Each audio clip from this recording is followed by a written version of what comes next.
Assalamualaikum warahmatullahi wabarakatuh. Kami dari kelompok 6 dengan anggota saya Dinda Permatasari NPM 1931194.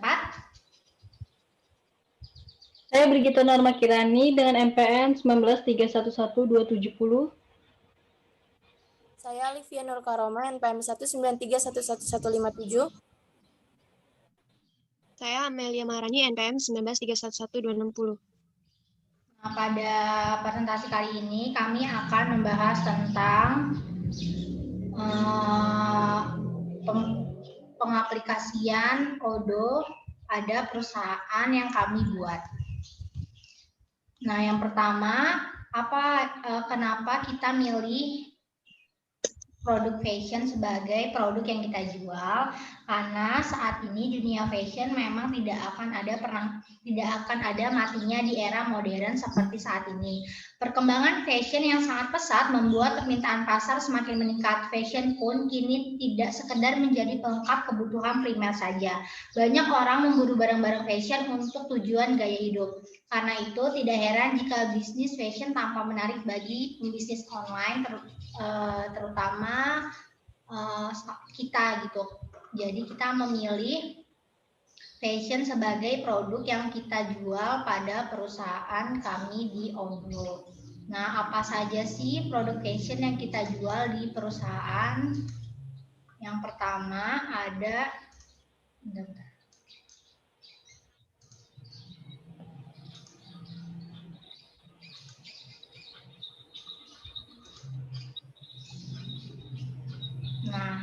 yang pertama kita menjual tas, kemudian ada aksesoris seperti topi dan ikat pinggang, baju dan sepatu.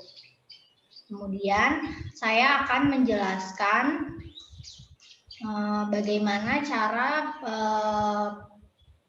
konsumen melakukan pembelian produk pada perusahaan kami. Pertama, contohnya saya akan membeli Crow Effect Mini Bag dengan harga 450.000 dengan kuantitas 1. Kemudian saya akan menambahkan ke troli belanja.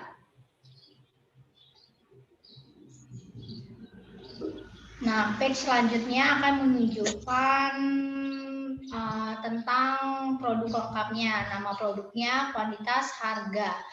Berikut subtotal dan pajak yang dikenakan pada produk ini. Setelah kita ada di page review order, kita akan lanjutkan proses checkout.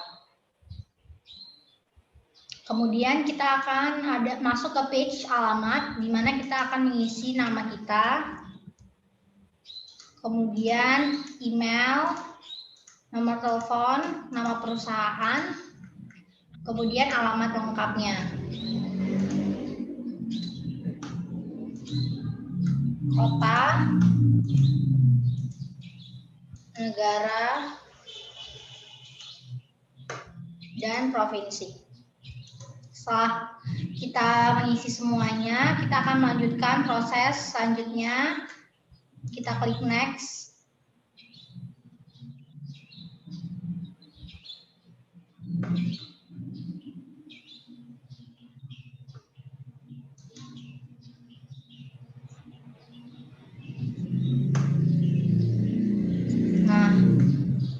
Kita akan melihat kembali tagihan dan shipping produknya, alamat yang kita masukkan itu benar apa enggak. Kemudian kita bisa memilih transfer rekening untuk proses pembayarannya. Setelah itu kita akan klik bayar sekarang.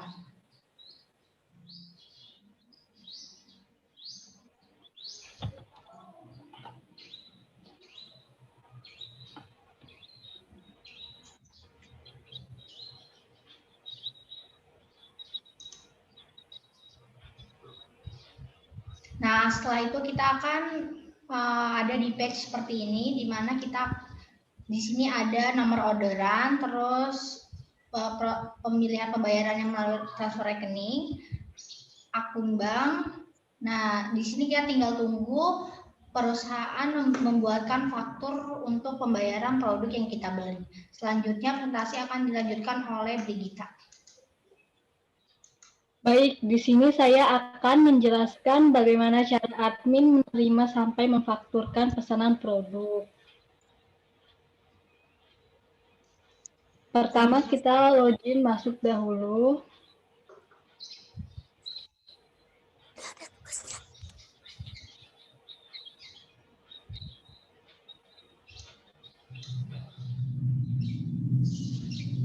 Lalu kita ke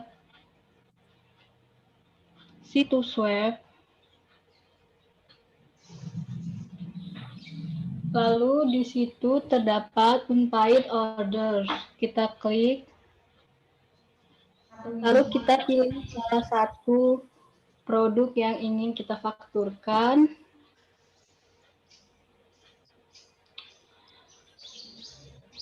Lalu kita klik konfirmasi pembayaran. Lalu kita kirim sebagai email, kita klik saja.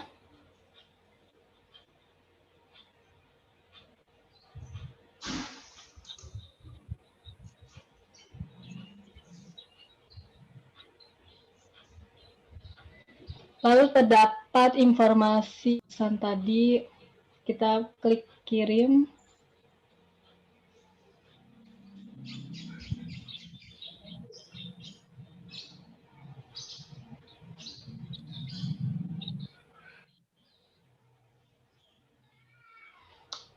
Lalu kita klik buat faktur.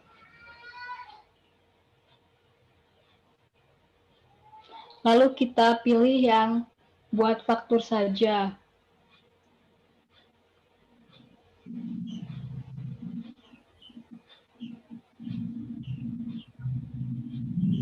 Lalu kita cetak fakturnya.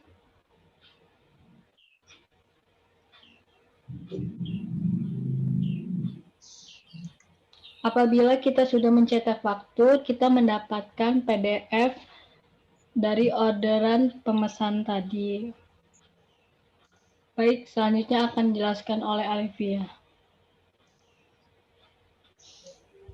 Selanjutnya saya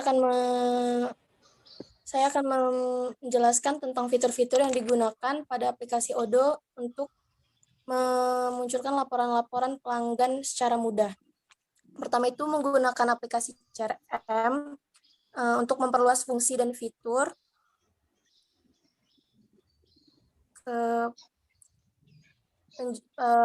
Fungsi dan fitur seperti jalur penjualan dan pembuatan prospek otomatisnya. Setelah itu lanjut ke fitur akuntansi. Di dalam fitur akuntansi tersebut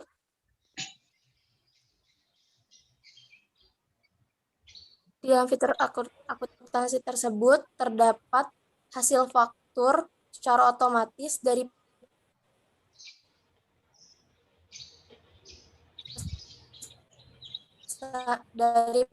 pesanan penjualan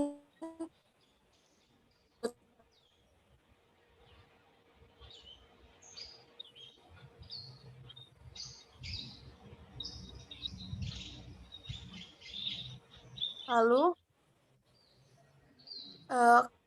ke fitur selanjutnya yaitu fitur inventaris. Itu fitur untuk memberi informasi ketersediaan produk dari penawaran tersebut.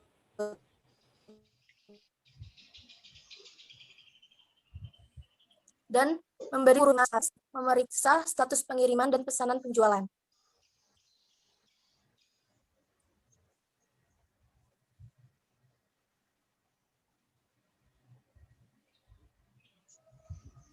Selanjutnya, fitur yang digunakan yaitu penjualan saluran, yaitu fitur yang digunakan untuk mengintegritas secara semua saluran penjualan dari penjualan online menuju ke niaga, setelah itu kembali ke CRM dan di toko menjadi ke kasir. Selanjutnya akan lanjutkan oleh Amelia. Oke, baik. Selanjutnya saya akan menjelaskan tentang grafik. Gimana sih cara ngelihat grafik penjualan di perusahaan kami? Yang pertama, kita buka laporan.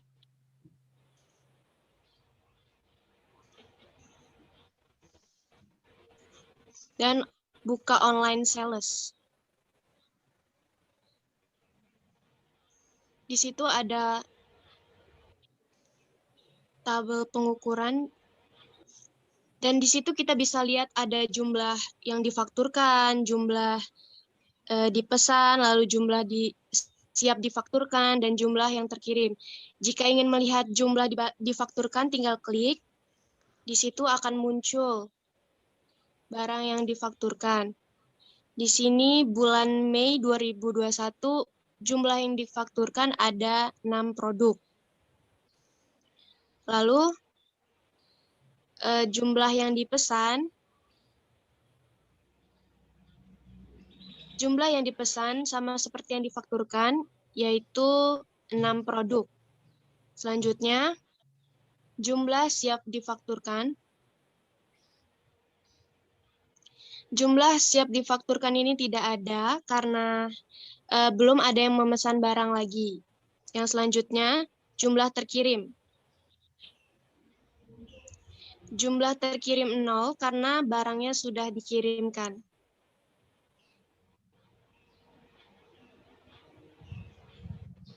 Oke, begitu cara ngelihat grafik penjualan di perusahaan kami. Baik, sekian presentasi dari kelompok kami. Kurang lebihnya mohon maaf. Wassalamualaikum warahmatullahi wabarakatuh.